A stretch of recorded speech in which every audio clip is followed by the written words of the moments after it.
자, 오늘 요한복음 함께 읽었던 요한복음 7장 45절에서 53절까지의 말씀을 가지고 예수님이 만난 사람들, 오늘은 우리 22번째 시간입니다.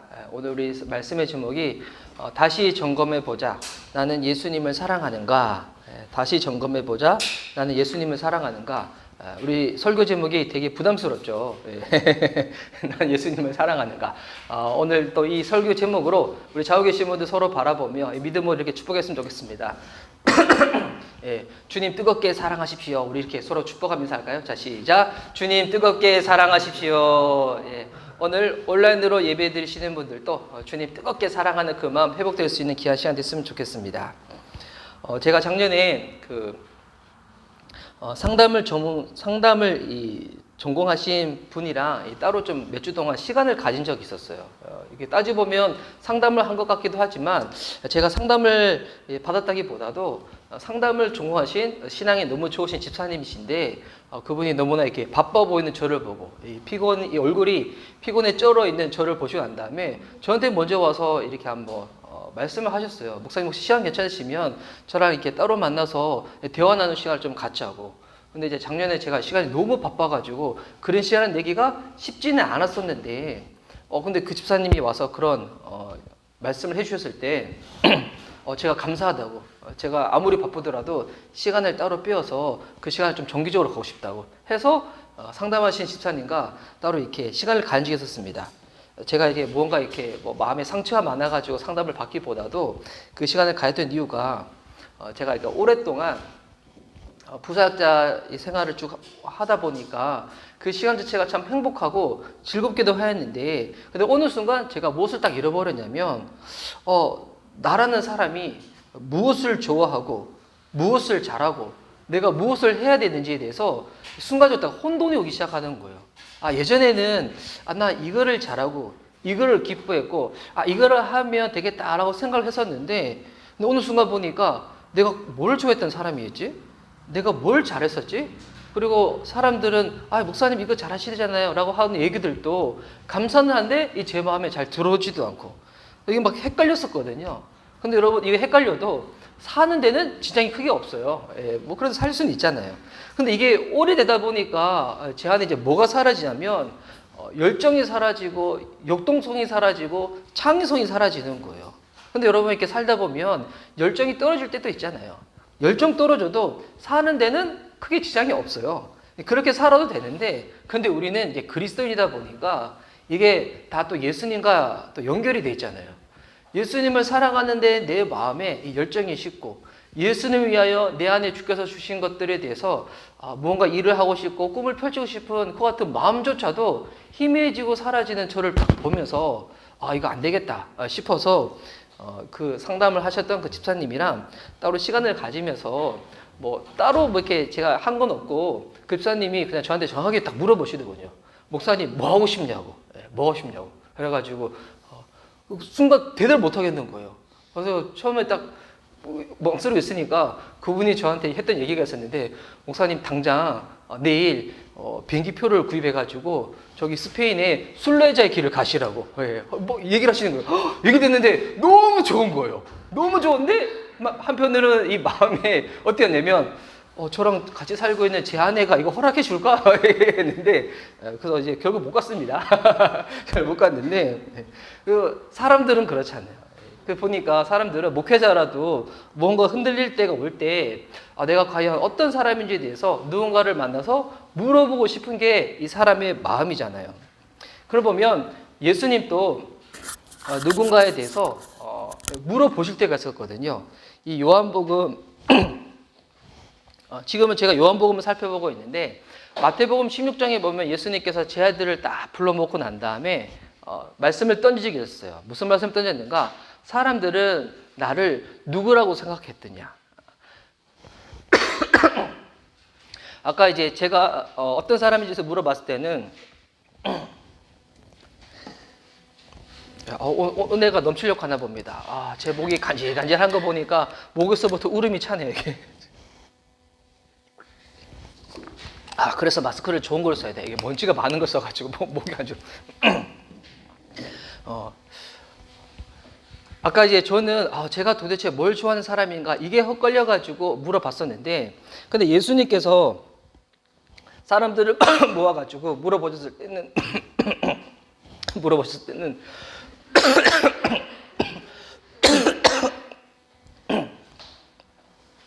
지금 같은 시대에 기침이 이렇게 많이 하다니.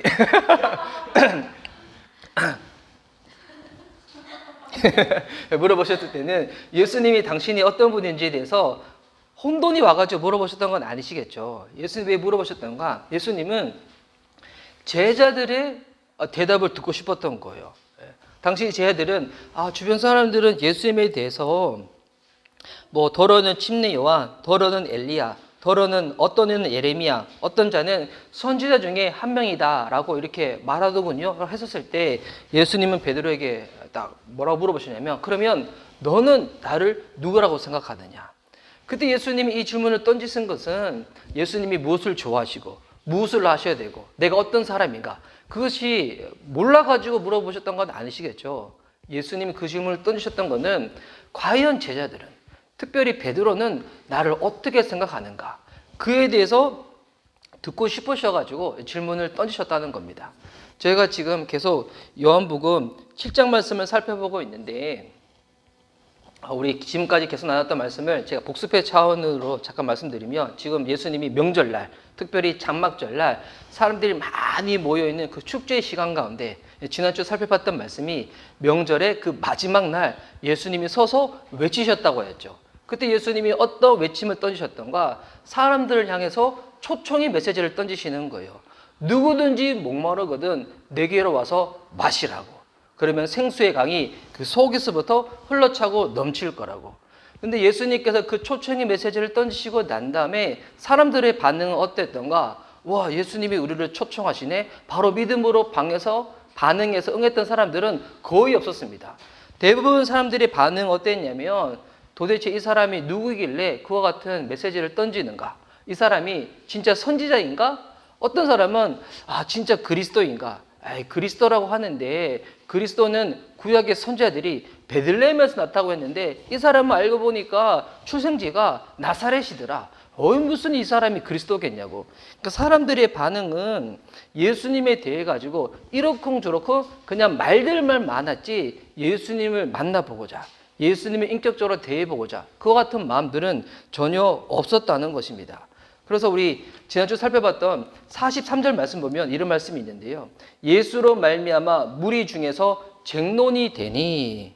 그러니까 이러쿵저러쿵 말은 많은데 그냥 거기서 끝났지, 거기서 한 발자국 더 가까이 예수님께 다가가고자 하는 그런 시도, 노력은 하지를 않았다는 것입니다. 그러면 왜 이들은 이와 같은 반응을 보였던가? 이유는 간단합니다.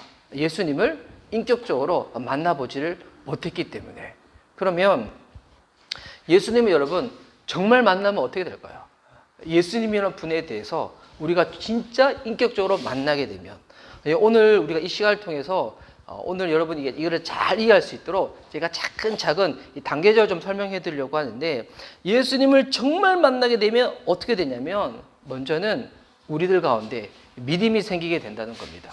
첫 번째 예수님 만났을 때 생기는 게 뭐냐면 믿음의 단계에 접어들게 된다는 거예요. 그래서 예수님이 지난주에 그 말씀을 하시고 난 다음에 이어지는 그 다음 사건들이 오늘 읽었던 이 45절에서 53절까지의 이 본문에 나와 있는데요. 예수님이 그 얘기를 하고 난 다음에 당시 이 종교 지도자들은 예수님에 대해서 마음이 좋지 않았거든요. 왜? 안 그래도 지금 사람들이 자기들한테로 몰려가는데 자꾸 예수님께로 몰려가니까 자기들의 기득권들이 흔들린다고 생각한 거예요. 그래서 호시탐탐 예수님은 어떻게 이거 책을 잡아가지고 무너뜨릴까, 이 고민을 하고 있다가 이제는 본격적으로 시도를 하기 시작하는 겁니다. 사람들을 보내는 거예요. 그래서 오늘 이 44절과 45절 말씀 제가 한번 읽어드릴게요. 그 중에는 그를 잡고자 하는 자들도 있으나 손을 대는 자가 없었더라. 그 누구도 예수님께 가까이 와가지고 해코자 하려고 한 사람은 없었다는 거예요. 근데 오늘 보면 45절 말씀 보니까 아랫사람들이 대제사장들과 바리새인들에게로 오니 그들이 묻되 어찌하여 잡아오지 아니하였느냐. 이 대제사장들과 바리새인들은 예수님을 잡아오라고 사람을 보냈던 거예요. 그러면 이 사람들은 예수님 잡아오는 일을 딱 의뢰를 받아서 갔던 거잖아요. 근데 이 사람들도 예수님을 딱 붙잡지는 못했다는 거예요. 왜 붙잡지 못했는가? 46절 말씀 보니까 아랫 사람들이 대답하되 그 사람이 말하는 것처럼 말한 사람을 이때까지 없었나이다 하니, 야, 이 사람들은 예수님에 대해서 정보가 전혀 없이 예수님 붙잡으려고 딱 갔는데, 근데 예수님이 던지는 메시지에 대해서는 온전히 이해가 되지는 않는데, 근데 그 말씀 딱 들을 때 무언가 마음에 조금씩 균열이 나기 시작하는 거예요. 와, 여러분, 이거는 아직 믿는 단계는 아니죠. 근데 우리가 예수님을 처음 만날 때 어렸을 때부터 모태신앙이 아니고서야, 모태신앙들도 마찬가지죠. 근데 교회 생활에 익숙한 분이지, 여러분 정말 예수님을 딱 맞을 때 우리 안에 일어나는 현상들은 뭐냐면 진짜 말씀이 내 안에 확 박히는 일들이 일어나기 시작하거든요. 예. 이게 너무 신기한 부분인데, 처음에 교회 딱 왔었을 때 그때는 사람들이 이런 반응이 있어요. 와, 목사님의 설교를 듣는데 너무 졸린 거예요. 어떻게 목사님은 일주일 동안 이렇게 우리를 잠재울 수 있는 이 내용들을 가득 채워가지고 한 주간 준비하셔서 주일날 우리들한테 메시지를 던지는가? 말씀을 듣는데 전혀 내 얘기를 들리지 않는 거예요. 확 졸리기 시작하다가 언제 깨어나는가? 마지막에 막 찬양 부를 때, 축도할 때 그때 깨어나고 오늘 밥 뭐 먹나? 뭐 이런 생각들만 하고 있는데, 그런데 어느 날 말씀을 계속 듣다가 마음에 틈이 일어나기 시작하는 거예요. 균열이 일어나기 시작하는 거야. 그리고 어느 순간 딱 말씀을 듣는데 그다음부터는 목사님이 왜 내 이야기를 하고 있지? 그러면서 인도자를 딱 보기 시작하는 거죠. 야, 혹시 네가 목사님한테 내 얘기를 던졌냐고. 근데 인도자가 내가 목사님한테 네 얘기를 왜 하냐고. 근데 보니까 목사님의 이 설교가 어느 순간부터 이 분명히 내 이야기인 거예요. 여러분, 이게 도대체 무슨 일이 일어나기 시작하는가? 바로 성령님께서 우리의 마음 가운데 균열을 다 일으키시는 거거든요. 지금 대제사장들과 바리새인들이 보냈던 사람들 가운데 일어났던 일들이 마치 이와 같은 일인 거예요. 예수님에 대해서 전혀 모르고 정보도 없이 예수님께로 가까이 다가갔는데, 그런데 예수님이 하셨던 말씀을 딱 듣는 순간에 어떤 일이 벌어졌는가? 마음의 균열이 나는 거예요. 이처럼 이와 같은 말씀을 하는 사람들을 우리가 지금까지 본 적이 없었다는 거예요. 아직 이들은 예수님을 믿는 단계는 아닌데 예수님 믿으려고 하려고 하는 그 초입까지는 딱 서 있던 거였죠. 근데 그때 누가 딱 등장을 하는가 보니까 니고데모가 등장을 딱 하는 거예요. 50절 말씀 보니까 그 중에 한 사람 곧 전에 예수께 왔던 니고데모가 그들에게 말하되, 그러니까 지금 술렁술렁이는 거예요. 지금 사람 잡아오라, 예수님 잡아오라고 사람 보냈더니 예수님은 안 잡아오고 너희들 도대체 뭐 하고 있냐? 막 술렁이는 가운데 니고데모가 탁 일어나가지고 말을 탁 던지는데 51절 말씀. 우리의 율법은 사람의 말을 듣고 그 행한 것을 알기 전에 심판하느냐? 여러분, 이 니고데모는 우리가 지금 요한복음을 쭉 봤었을 때 3장에 나왔던 인물이었죠. 니고데모는 어떤 사람이었던가 계속 이렇게 지금 예배 드리시는 분들은 계속 복습을 하고 있어요. 근데 이제 딱 들으셨을 때 딱 듣는 순간 니고데모 하는데, 너무 감사하게도 제가 어제 토요일 날에도 저희 식구들과 더불어서 예배를 위하여 중보기도를 할 때 제가 먼저 딱 질문 던졌었거든요. 무슨 질문 던졌냐면, 혹시 지난주에 들었던 이 설교 말씀이 기억이 나냐고. 반응이 좋았던 것 같은데 기억은 안 난다고. 예, 너무 감사해요. 그래서 목사님들이 똑같은 말씀을 반복해도 좋았던 것 같은데 기억 안 나는 거예요. 예. 니고데모는 요한복음 3장에 나왔을 때 니고데모는 당대 지성인이었죠. 부족함이 없었던 사람이었어요. 오히려 예수님에 대해서 본인의 이 신앙을 드러내면 그가 사회적으로 가지고 있었던 위치, 지혜에 대해서 이룰 수도 있는 사람인데, 근데 여러분 진짜 예수님 믿으면 어떻게 되는지 알아요? 내 안에 있는 그 예수님이 고백되어질 수밖에 없다는 거예요. 드러날 수밖에 없다는 거예요. 그래서 51절에 우리의 율법은 사람의 말을 듣고 그 행한 것을 알기 전에 심판하느냐? 이 말이 무슨 말이냐면, 율법에 의하면 사람의 말을 들어보지도 않고 그가 행한 것을 알아보지도 않고 죄가 있다고 판단하면 안 된다는 거예요. 율법에 나와 있는 것을 이 니고데모가 빗대어서 그렇게 얘기를 하고 있는 거예요. 그러니까 무슨 말이냐?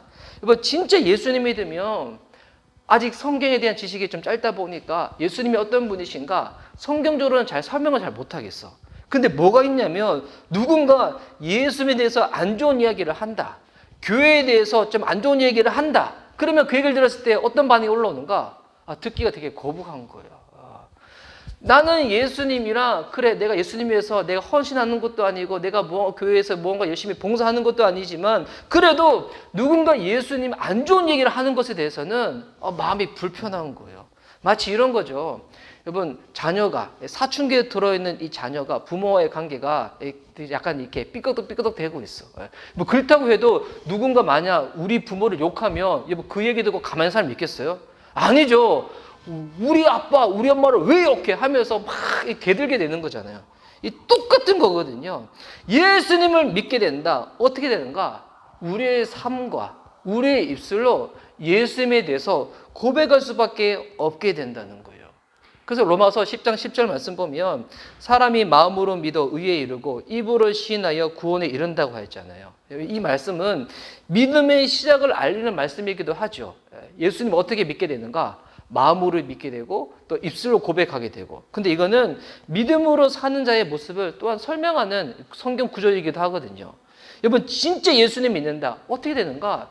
우리의 마음 안에 있는 것들이 가득 채워지는 것들이 입술로 고백되어 줄 수밖에 없다는 거예요.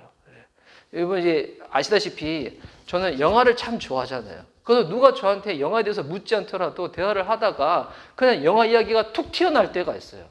저는 이렇게 스포츠도 제가 지난주에 한번 나눴었죠. 저는 이렇게 프로야구를 좋아해가지고 제 안에는 파란피가 흐르고 있다고. 제가 좋아하는 팀의 이게 유니폼 색깔이 파란 유니폼이라 가지고.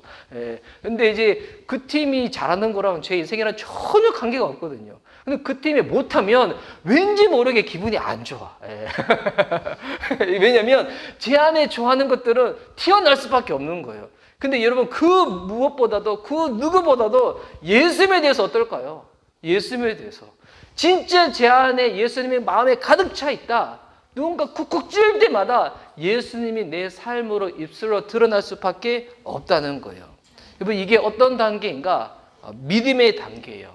예수님이 내 죄를 위하여 십자가에서 죽으신 구세주임을 주인임을 내가 믿는 거예요. 믿음의 단계. 그런데 여러분 신앙이라는 게 여기서 끝나지 않습니다. 그 다음 단계가 있다는 거예요. 그 다음 단계는 무엇인가? 바로 예수님을 사랑하는 단계예요. 믿음의 단계를 지나가면 그 다음에 사랑의 단계로 들어가는데 예수님이 나의 구세주이다 주인이다. 여러분 이것에 그치지 않습니다. 이제 이 분을 사랑하게 되는 거예요. 그러니까 믿음의 단계는 어떻게 보면 인지의 단계인데 사랑의 단계는 이제는 내 삶의 모든 전 인격을 가지고 주님과 이 모든 관계, 교제를 다 맺게 되는 단계거든요. 사랑하게 되면 어떻게 되나요? 자주 보고 싶은 거예요. 그래서 저도 여러분을 자주 보고 싶어요. 제 마음 아실란가요? 자주 보고 싶어요. 그리고 연락도 자주 하고 싶고 더 알고 싶고 이런 마음이 생기는 거거든요. 그래서 여러분 예수님 사랑하다 보니 예수님 자주 만나고 싶고 자주 연락을 드리고 싶어가지고 기도하게 되는 거예요. 성경 읽어야 되는 거 여러분 다 알잖아요. 근데 이게 잘 안 읽혀져. 왜 그런가? 아직 주님 사랑하는 마음이 여러분 옅어서 그런 거예요. 진짜 주님 사랑해봐요. 더 알고 싶어서 여러분 그 성경을 붙잡아서 읽게 되는 거예요. 최근에 제가 이렇게 연예인분 간증 영상 중에서 조혜련 씨의 간증 영상을 봤는데 제가 보고 너무 도전받았어요. 이분이 원래는 되게 사이비 이단 종교를 이렇게 믿었던 분이잖아요. 근데 예수님 믿고 난 다음에 얼마나 좋았던지 성경만 읽은 게 지금 몇십 독을 읽었다는 거예요. 지금 그것뿐만이 아니라 예수님 너무 더 알고 싶어가지고 지금 신학을 하고 있고 지금 박사를 하고 있어요. 신학 과정에서. 근데 이분은 사역을 하고 싶어서 그런 게 아니에요. 왜 그걸 하는가? 이게 딱 하나예요. 예수님 너무 알고 싶어서. 예수님 너무 사랑해가지고. 딱 하나 때문에. 그래서 이제 어떻게 되는가? 예수님 없으면 못 사는 사람이 돼요. 제가 이제 기혼자분들 앞에서 가끔 설교할 때는 저주가 뭔지에 대해서 설명할 때가 있는데, 여러분 이렇게 여기 다 싱글분들이 많이 있다 보니까 잘 이해가 안 될 수도 있는데, 여러분 이게 예전에는 그랬잖아요. 예전에 내가 정말 사랑하는 사람이 있으면 그 사람이 없어서 막 죽을 것만 같았잖아요. 근데 어느 순간 이제는 막 그 사람 때문에 죽을 것만 같아. 이게 저주거든요. 무슨 말인지 잘 이해 안 되시죠? 예. 예전에는 그 사람 없으면 죽을 것만 같았는데 이제는 그 사람 때문에 죽을 것만 같은 거예요. 이게 저주인데, 근데 이게 뭐 예수님 정말 사랑하잖아요. 이게 그런 게 없어. 예. 이제는 예수님의 삶의 전부가 돼버리는 거예요. 예, 전부. 믿음의 단계는 그냥 예수님 인정하는 단계라면, 객관적인 사실을 받아들이는 단계라면, 사랑의 단계는 예수님이 내 삶 가운데 전부가 되어버려가지고 전 인격적으로 그분께 내 모든 것들을 맡기고 싶은 것들, 알고 싶은 것들. 그래서 여러분, 사랑의 단계는 반드시 그 다음 단계로 이어지게 됩니다. 뭐로 이어지게 되는가? 바로 예수님께 헌신하게 된다는 거예요. 이걸 제가 다른 이렇게 명명을 한다면 이건 이제 소망의 단계예요. 소망의 단계. 여러분, 예수님을 사랑하지 않을 때, 사랑하긴 해도 덜 사랑할 때는 예수님 좋기는 좋아. 근데 아직까지 내가 진짜 소망하고 열망하는 것들은 다른 것이었거든요. 예수님을 믿는 건 좋은데 아직 내 마음, 내 삶의 목표, 목적, 욕심은 그 세상에 다른 곳에 있었어. 아니면 그게 사람일 수도 있고. 그런데 진짜 사랑하게 되잖아요. 어떻게 되는가? 그분을 열망하게 되고 그분을 소망하게 되는 거예요. 그래서 사랑하면 헌신하게 돼 있어요. 그래서 이 예수님도 베드로에게 물어보시는 거 보면 내가 누구냐라고 질문을 던지세요. 그리고 요한복음 21장에도 보면 예수님은 이런 질문을 던지시거든요. 네가 이 모든 것보다도 나를 더 사랑하냐고. 예수님도 우리들 가운데 이런 질문을 던질 수 있어요. 나를 어떻게, 누구라고 생각하냐고. 아니면 더 나아가지고 너 나 정말 사랑하냐고. 근데 예수님은 이런 질문은 없어요. 너 나한테 헌신할래? 복음서 아무리 읽어보더라도 예수님은 이런 질문을 안 던지세요. 너 나를 위해서 좀 살아봐야 되지 않겠냐? 이런 질문 없어요. 왜 그런지 알아요? 사랑하면 헌신하기 때문이에요. 예. 그럼 여러분, 헌신이 무엇일까요? 헌신은 뭐냐면 그분에게 내 모든 것을 조종하기 시작하는 거예요. 맞추어 나가기 시작하는 거예요. 그러니까 나한테 예수님을 끼워 맞추는 게 아니에요.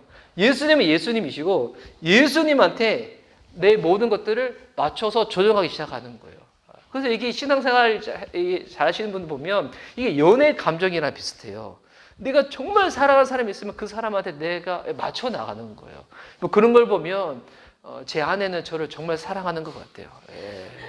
왜냐하면 저한테 진짜 많이 맞추시거든요. 주중에 제가 제 아내랑 오랜만에 티격태격 싸운 적이 있었어요. 근데 어느 정도로 싸웠냐면 제 아내가 저한테 막 울 정도로 싸웠어요. 근데 그 싸웠던 이유가 뭐냐면 다른 게 아니에요. 저희랑 전혀 상관없는, 제가 개인적으로 되게 존경하는 목사님들이 있거든요. 제 안에 되게 존경하는 목사님들이 있어요. 서로 되게 존경하는 목사님인데 그 목사님을 향한 서로의 의견의 불일치 때문에 서로 싸웠어요. 그러니까 이게 전혀 싸울 게 아니야. 서로에 대해서 뭐 서운한 감정도 아니고 요즘 워낙 이렇게 그 사회 자체가 흉흉하고 교회에 대해서, 목사님에 대해서 워낙 얘기들이 많다 보니까 저도 되게 좋아하는 목사님이고 제 아내도 좋아하는 목사님인데 그 목사님에 대해서 서로 의견이 다른데 그 의견의 충돌 때문에 제 아내가 막 울기 시작했어요. 막 하다가 근데 갑자기 제 아내가 씻고 나오더니 갑자기 저를 막 이렇게 뭐 안아주는 거예요. 아까 왜 그랬냐고 막 안아줘 뭐 그러는 거예요. 일본이가 와. 제 아내는 저를 정말 사랑하는 분이시구나. 저한테 이제 다 맞춰주시는 분. 여러분 다 이런 분들 만나시기 바랍니다. 할렐루야. 여러분 그래서 헌신이 무엇인가? 진짜 사랑하면 맞춰 나가는 거예요. 맞춰 나가는 게 뭐 힘들지가 않아요. 왜? 내가 그분을 사랑하는데 그분한테 맞춰가는 거 기쁨인 거죠. 여러분 또한 진짜 헌신이 뭐냐면 그분이 너무 크고 너무 중요한 분이기 때문에 그분을 위하여 내가 무언가 하는 게 아깝지가 않은 거예요. 그래서 뭐 하게 되는가? 드리게 되는 거예요. 시간도 드리고 건강도 드리고 내 물질도 드리고 내 관계도 드리고 내가 잘하는 거 있으면 그것까지도 드리고 싶은 거. 드리는데 더 드리고 싶은 거예요. 있는 거 드릴까 말까 계산하지도 않고요. 오히려 못 드려서 가슴이 너무 이렇게 아프고 그냥 그렇지 드리고 난 다음에 괜히 드렸네 여보 이런 생각을 안 드리게 돼요. 진짜 사랑하게 되면. 그 선교사님들 중에서 보니까 예전에는 국가대표 선수로 이렇게 활동하셨다가 선교사님이 되신 분들이 있는데 저는 그분들 이제 간증 들을 때 참 도전되는 게 뭐냐면 그분들이 그냥 우리나라에 있었으면 그냥 실업팀이나 프로팀이나 이런 데서 되게 이렇게 이제는 코치로 감독으로 활동할 수 있는데 이분들이 예수님 만나고 난 다음에 어떻게 되냐면 그분들 가지고 있는 실력을 가지고 해외로 나가는 거예요. 그리고 이제 오히려 더 경제적으로 낙후된 곳으로 가서 거기서 뭐 하냐면 선수들을 가르치면서 선교사님으로 이게 사역을 하시는 거예요.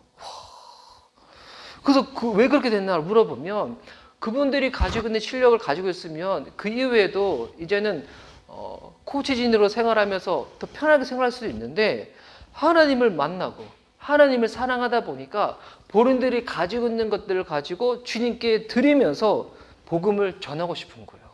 그래서 선교지로 가는 거예요. 와. 심지어 그러다가 이제는 뭐까지 드리게 되는가? 내 생명까지도 죽기까지 헌신하면서 나아가게 되는 거예요.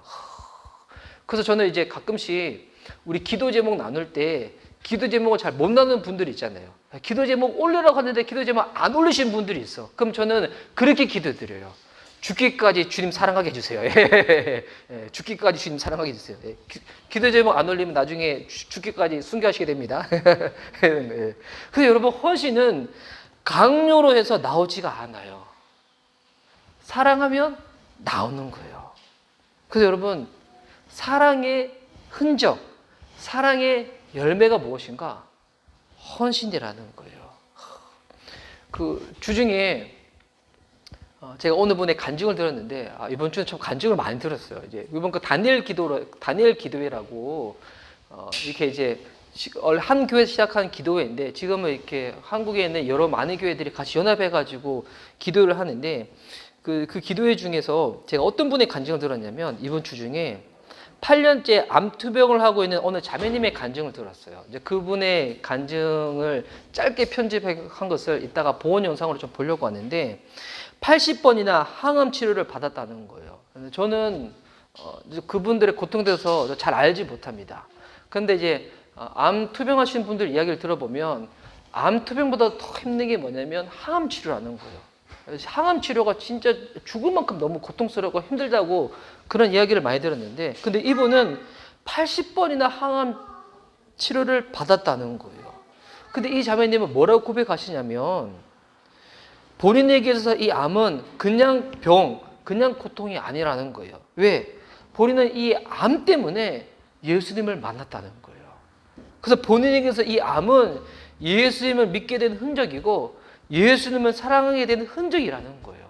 그래서 오히려 그것 때문에 예수님을 더 의지하게 되고 더 사랑하게 되었다는 거예요. 와, 그 간증을 듣는데 너무 부끄러웠어요. 우리는 내 안에는 힘든 거 어려운 거 있으면 오히려 그것 때문에 예수님께 나와서 투정하잖아요. 예수님 나 안 사랑하냐고, 저 사람이 이렇게 잘 되게 해주시고 복 주시는데 왜 내 인생은 이렇게밖에 안 되냐고. 우리는 오히려 그거 가지고 예수님께 투정 부리고 예수님 원망하는데 근데 이 자매님은 오히려 그것이 뭐라 얘기하는가? 이 병은 단순히 고통이 아니라 내가 예수님 사랑하게 된, 예수님 만나게 된, 예수님께 헌신하게 된 흔적이라고 고백을 하는 거예요. 여러분 이 정도 이제 이야기를 듣다 보면 이제 우리 안에서 이런 질문이 올라와야 돼요. 이런 답답함이 올라와야 되는데 그러면 나는 왜 예수님을 더 사랑하지 못하고 있는가? 나는 왜 예수님께 더 헌신하지 못하고 있는가? 혹시 여러분 이런 질문들 올라오시나요? 이런 질문에 다 부딪혀야 돼. 근데 여러분 보니까 이거는 전혀 고민할 필요가 없는 질문이에요. 왜냐하면 이번 사랑이 그냥 시작되는 게 아니에요. 이번 사랑은 사랑을 받아봐야지 사랑하게 되는 거예요.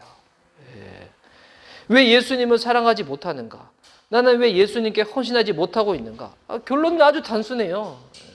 내가 진짜 사랑받지 못했거나 아니면 사랑받았음에도 불구하고 내가 사랑받았음을 깨닫지 못해서 그런 거예요. 제가 이제 참 그 좋아하는 어느 목사님은 그 부사역자를 뽑을 때마다 요즘 대부분 이제 교회들은 부사학생 뽑을 때 되게 기술적인 걸, 테크닉적인 걸 많이 따지거든요. 예, 뭐 성가대 지휘할 줄 아냐? 성가대 지휘 시키겠다는 거고, 노래 잘하냐? 찬양인도 시키겠다는 거고, 예, 컴퓨터 활용 몇 급이냐? 예, 문서 작업 시키겠다는 거고, 운전면허증 1종이냐 2종이냐? 운전 시키겠다는 거. 요즘 막 이런 거 따지는데, 근데 그 목사님은 뭘로 물어보냐면 지금까지 성장하면서 어느 분한테 사랑을 받으며 성장했냐? 이걸 물어본다는 거예요. 부모님일 수도 있고 아니면 다른 분일 수도 있겠고 정말 제대로 사랑받아본 기억이 그와 같은 기억이 있냐라고 물어본대요. 왜냐하면 사역자라고 하는 것은 결국 여러분 사랑하는 거잖아요. 근데 사랑받아본 그와 같은 경험이 없는 사역자는 사역을 하더라도 사람들한테 되게 상처를 많이 준다는 거예요. 사람들의 아픔에 대해서 공감하는 능력이 많이 떨어지게 된다는 거예요. 그래서 보면 교회를 떠나시는 분들 중에서 제가 한번 곰곰이 보니까 떠난 이유들을 보니까 누군가한테 상처를 받았대. 아니면 내가 이제 너무 힘들고 바빠가지고 교회를 잘 못 나가겠다는 거예요. 아니면 뭐 되게 이제 솔직히 고백하신 분들은 예수님 왜 믿어야 될지 그 필요성을 못 느끼겠다고.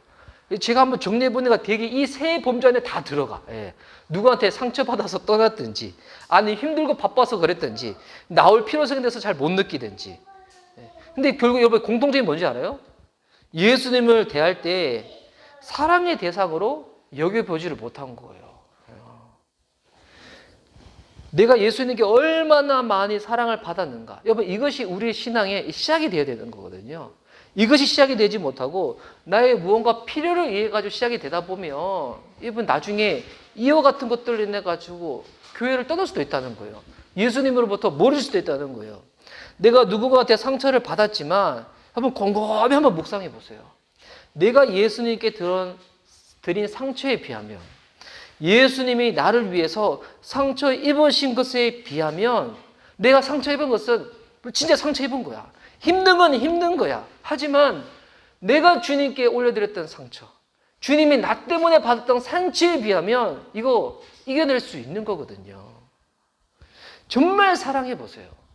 힘들고 바빠서 못 나온다? 아니에요. 정말 사랑하면 얼굴 보고 싶어가지고 아무리 먼 거리 있어도 늦은 시간이 되어도 문제되지 않아요. 여러분 예전에 연애해 보신 적 있잖아요.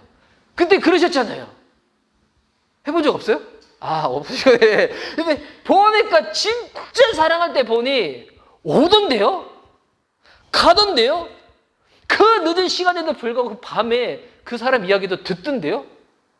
돈 없다, 평생 돈 없다고 하면서도 그 사람 위해서는 돈을 쓰던데요? 진짜 사랑하면 그런 거잖아요. 힘들고 바빠서 교회 못 나오는 게 아니에요. 예수님 사랑하는 마음이 식어버려서 못 나오는 거예요. 예수님 멀어지는 거예요. 이제는 더 이상 교회 다닐 필요가 없대요. 예수님 믿는 거 왜 믿어야 될지 못 느끼겠대요. 왜 그런가? 우리의 인생의 끝이 있음을 지금 잊어버렸기 때문이에요. 우리 인생에는 끝이 있어요. 성경은 분명히 이야기하고 있어요. 사망은 죄 때문이라고. 그런데 끝이 있는 이유와 같은 유한한 우리의 인생을 위해 가지고 하나님의 아들이신 예수님이 본인의 생명의 끝을 걸시고 십자가에서 나를 대신하여 죽으신 거잖아요. 그래서 여러분 우리의 인생의 끝을 묵상하다 보면 죄의 결과로 인해서 죽어야 될 존재가 나인데 내 인생의 끝을 결과를 바꿔주시기 위해 가지고 예수님이 대신 죽어주신 거잖아요. 와, 여러분 그래서 이것을 진짜 믿는 사람들은 이제는 십자가를 묵상하면 십자가 바라볼 때마다 남의 이야기 때문에 뭉클한 게 아니라 이제는 십자가 어떻게 되는가? 내 이야기예요, 내 이야기. 누가 믿든 안 받든 다른 사람 어떤 반응을 보이든 안 보이든 그게 중요한 게 아니라 이제 이 십자가는 나의 이야기예요. 나를 위해서 죽으신 예수님의 십자가, 곧 그것은 나의 십자가. 그래서 우리는 우리들 안에 이런 질문을 던져봐야 돼요. 오늘 이제 여기 예배에 나오시는 분들, 온라인으로 예배 드리시는 분들, 여러분 지금 주일날 하나님이 정한 이 시간에 예배 드리시는 분들은 주님을 모르시는 분들은 아닐 거예요. 아직 지금 주님을 믿고 계신 분이실 거예요. 아니면 아직 믿진 않더라도 믿으려고 하는 그 초입까지는 와 계신 분이실 거예요. 오늘 예수님 믿으십니까? 이런 질문을 던지지는 않겠어요. 근데 우리 스스로에게 이 질문 한번 던져봐야죠. 나는 지금 예수님을 사랑하고 있는가? 이 질문. 나는 정말 예수님을 사랑하고 있는가? 제가 20대 때 어느 목사님의 간증이었는데 그분이 우리나라에서 되게 존경받는 목사님이 돌아가실 때 임종하시기 전에 만나서 여쭈어봤대요. 목사님은 인생에 있어가지고 가장 후회되는 것이 무엇이냐고. 그랬더니 그 목사님은 후회되는 게 내가 지금까지 목회를 하는데 내 목회가 크게 성공하지 못해가지고 더 크게 부흥할 수 있었는데 교회 건축 더 크게 할 수 있었는데 그때 그거 못해가지고 너무 후회된다. 이런 거 후회되지 않는데요. 뭐가 인생에 가장 크게 후회되는가? 용서하지 못한 것. 그리고 더 사랑하지 못한 것. 특별히 사역 때문에 바빠가지고 가족을 더 사랑하지 못한 것. 이게 후회가 된다는 거예요. 그러면 인생의 마지막에 그것이 후회가 된다고 한다면 지금을 살아가건 우리의 시간 가운데서 가장 중요한 게 뭘까요? 위와 같은 것들이 아닐까요? 제가 진짜 이렇게 하나씩 예배를 인도하면서 드는 깨달음이 지난주에도 이제 저희 아이들과 만나서 이런 이야기를 나눴었거든요. 제가 이제 지난 주일에도 한번 나눴던 것 같기도 한데 우리 교제를 나누면서 저도 보니까 제가 이렇게 주일날 지금 예배를 드리면서 또 제가 이제는 교단에 가입하려고 준비를 하면서 정말 솔직하게 한번 생각해 보니까 저는 제가 이제 사역하는 이 공동체가 그렇게 엄청나게 부흥이 일어나고 막 숫자적으로 성장하고 그럴 것 같지는 않아요. 제가 너무 믿음이 없나요? 그럴 것 같지는 않아요. 보니까 진짜 솔직히 얘기해가지고 사역 잘 하시는 목사님 너무 많아. 심지어 말씀해 주신 목사님도 너무 많아요. 저는 이게 그렇게 크게 성장하지 같지는 않아. 그래서 저는 여기 계신 분이 너무 소중해요. 너무 소중한데 그런데 저 보니까 제가 사역하는 이 공동체가 좀 크게 성장하지 못한다고 해서 근데 그것 때문에 저는 마음이 어렵지는 않을 것 같아요. 뭐 성장할 수도 있고 성장 못할 수도 있고 그건 크게 어렵되지 않을 것 같은데 그런데 처음에 예배를 드리며 나아갈 때 제가 너무나 기쁘고 감사했던 것은 나이가 어린 우리 자녀들과 우리 가족들 안에서 예배가 세워진다는 게 너무 기뻤거든요. 아직 실력은 부족하더라도 함께 예배를 섬기고 찬양을 섬기고 나아가는 모습들. 그런데 교회는 성장하는데 우리 가족들 가운데서 예배는 무너져. 근데 이거는 진짜 후회가 될 것 같은 거예요. 그리고 이제 이번 주에 이 설교를 준비하면서 제가 깨달은 게 또 하나 있었어요. 개척을 하는 게 어려운 게 아니에요. 처음이다 보니까 모르는 부분에 있어가지고 조금 이렇게 답답한 부분들은 있지만 모르는 거는 물어보면 되는 거니까 알아가면 되는 거니까. 근데 이게 진짜 어려운 게 뭐냐면 예수님에 대한 사랑이 식어가는 게 어려운 거겠구나 라고 생각이 들었어요. 만약 이제 사역은 잘 되는데 사랑은 식어버렸어. 예수님을 대해가지고 이거 진짜 심각하고 어려운 거잖아요. 보니까 여러분 사역은 못할 수도 있어. 근데 그것 때문에 예수님이 우리를 책망하거나 그러진 않으시는 것 같아요.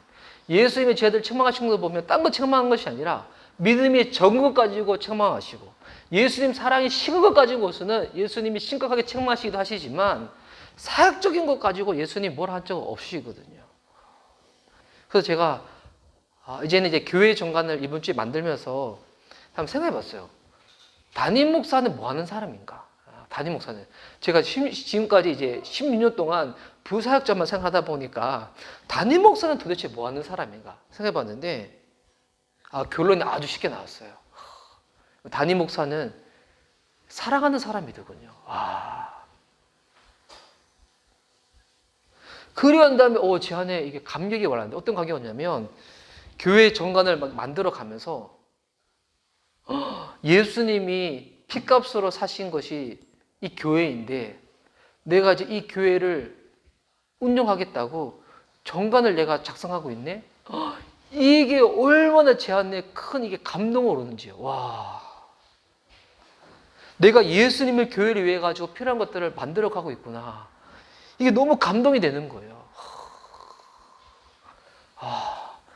그래서 제가 주님 앞에 어떤 마음이 들었냐면, 주님, 저는 다른 거는 좀 부족할 수도 있는데 그는 뭐 어떻게 하겠어요? 주님이 저를 이렇게 만드셨는데 어떻게, 하나님과 이렇게 만드는데 어떻게 하겠어? 부족한 거는. 근데 이거만큼 하나님 저 식지 않게끔 해주세요. 예수님을 향한 이 마음이 식지 않게끔 하여 주시옵시고, 예수님을 사랑하는 것 가운데서 그 마음 식지 않게끔 하여 주시옵시고, 담임 목회자로서 부족한 것이 많이 있겠지만 딴 것보다도 사랑하는 것 가운데서는 하나님 이 마음이 식지 아니하도록 주님께서 저를 붙잡아 달라고. 그래서 주님은 이 요한복음 마지막 21장에 그래서 그 사랑하는 제자들한테 이렇게 물어보시나 봐요. 네가 이 모든 것들보다도 이 그 누구들보다도 나를 더 사랑하냐고. 오늘 예수님이 우리에게 그렇게 질문을 던지십니다. 너 나 위해서 헌신할래? 죽도록 충성해보지 않을래? 이게 아니라 나 얼마나 사랑하냐고. 예전보다도 그 누구보다도 그 무엇보다도 나를 더 사랑하냐고. 예수님의 그 질문 앞에 믿음으로 오늘 한번 잠잠하게 반응할 수 있는 그런 시간 가질 수 있는 저와 여러분 될 수 있기를 예수님의 이름으로 축복하는 바입니다. 아멘. 찬양으로 주님께 고백하며 나아갈 때 오늘 주님의 그 질문 앞에 우리 한번 우리 마음으로 반응할 수 있는 시간 됐으면 좋겠습니다. 주님 우리에게 너 왜 헌신 안 해? 너 왜 봉사 안 해? 너 왜 충성 안 해? 주님 막 이렇게 다그치지 않으세요. 주님 이거 물어보세요. 너에게 나는 누구야? 너 나 사랑하니? 오늘 이 질문 앞에 우리 찬양 가운데 우리 한번 우리의 마음을 고백할 수 있는 귀한 시간 됐으면 좋겠습니다. 내 주 같은 분 없네. 내 주 같은 분 없네. 그 어느 누구도 내 생명 다하도록 주 얼굴만 구하리. 내 주 같은 분 없네. 그 어느 누구도 내 주 같은 분 없네. 이 땅 위에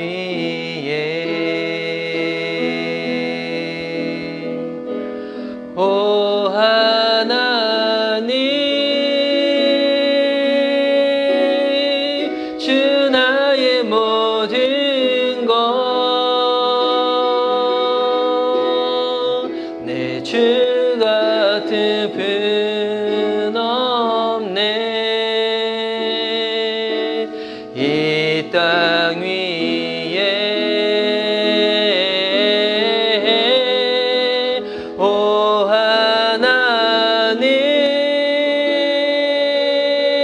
하나님 주 나의 모든 것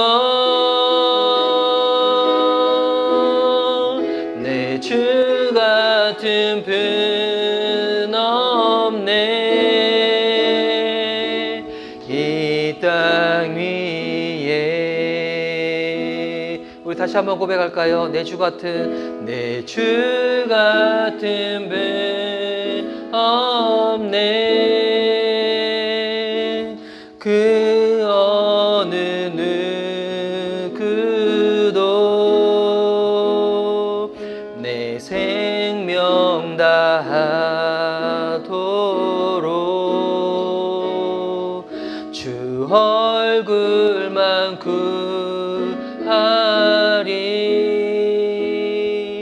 내 주 같은 분 없네. 그 어느 누구도 내 주 같은 분 없네 이 땅 위에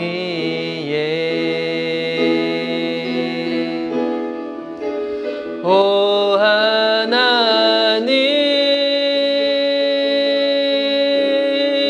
주 나의 모든 것 내 주 같은 분 없네 이 땅 위에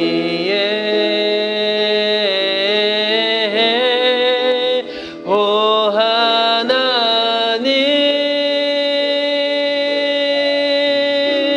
주 나의 모든 것 내 주 같은 분 없네 이 땅 위에 이 시간 우리 들은 말씀 부여잡고 우리 주님께 기도하며 나가도록 하겠습니다. 여러분 예수님 고백하며 나아갈 때 오늘 주님이 우리에게 던지는 그 질문 가운데 우리 한번 스스로 우리 마음으로 우리 한번 대답하는 시간 가졌으면 좋겠습니다. 여러분에게 있어서 나에게 있어서 예수님은 어떤 분이신가? 나는 지금 예수님에 대해서 지금 어떤 마음을 가지고 있는가?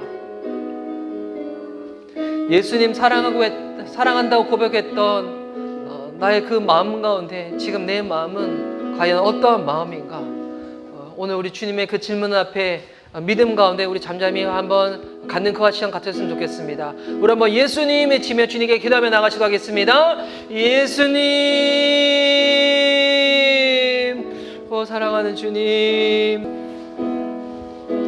사랑하는 주님, 예수님께서 우리들에게 말씀하시는 그와 같은 질문들에 대해서 오늘 우리가 믿음으로 우리의 삶을, 우리의 신앙을 다시금 점검할 수 있는 그와 같은 시간을 허락하시니 감사합니다.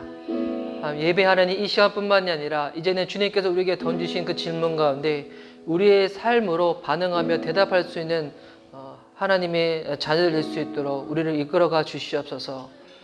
하나님, 우리가 예전에 주님을 그렇도록 사랑해서 계산하지 아니하고 따지지 아니하고 주님 앞에 우리의 모든 삶과 마음과 내 있는 것들을 드림에도 불구하고 전혀 아깝지도 아니하고 오히려 더 드리지 못했던 부분들 때문에 마음이 더욱더 안타까웠던 적이 있었는데 하나님, 어느 순간 그 마음을 잃어버렸다면, 그 마음이 식어져 버렸다면 하나님, 내가 주님께 사랑을 덜 받아서 그런 것이 아니라 내가 너무도 큰 사랑을 받은 존재임에도 불구하고 그에 대해서 하나님 둔해져서 깨달음을 잃어버려서 그런 것이오니 하나님, 날마다 우리가 영적으로 깨어서 주님 앞에 나아갈 수 있도록 우리를 붙잡아 주시옵소서. 하나님, 우리의 시간이 흘러가면 흘러갈수록 후회되는 것은 나 이거 가질 수 있었는데 못 가진 것들, 내가 이거 누릴 수 있었는데 더 누렸던 것들, 내가 이거 더 쌓을 수 있었는데 쌓지 못했던 것들, 그런 것들이 안타깝고 후회되는 것이 아니라 내가 왜 그때 용서하지 못했었을까? 내가 왜 그때 더 사랑하지 못했던가? 내가 왜 그때 주님 앞에 더 믿음으로 반응하지 못했던가? 내가 왜 주님 앞에 더 사랑하며 헌신하지 못했던가? 하나님, 마지막 우리의 인생의 끝이 다가왔을 때 정말 가장 중요한 것들, 이와 같은 것들에 대해서 후회하고 아쉬워하지 않은 인생 되지 아니하도록 흘러간 것들을 주님 안에서 묻어두고 오늘부터 다시금 시작되어지는 이 시간부터 주님과 함께 동행하며 믿음으로 사랑으로 살아내는 저희들의 삶이 되어줄 수 있도록 주님 함께하여 주시옵소서. 주님, 이 시간 준비된 영상 보며 또 준비된 예물 주님께 올려드리며 나아갑니다. 하나님, 그 영상에 간증하는 자매님의 입술의 고백을 듣고 오늘 또한 우리들 가운데 주께서 말씀하시는 바에 대해서 다시금 듣는 시간 되어줄 수 있도록 하나님 함께하여 주옵소서. 감사드리오며 살아계신 예수님의 이름으로 기도드립니다. 아멘.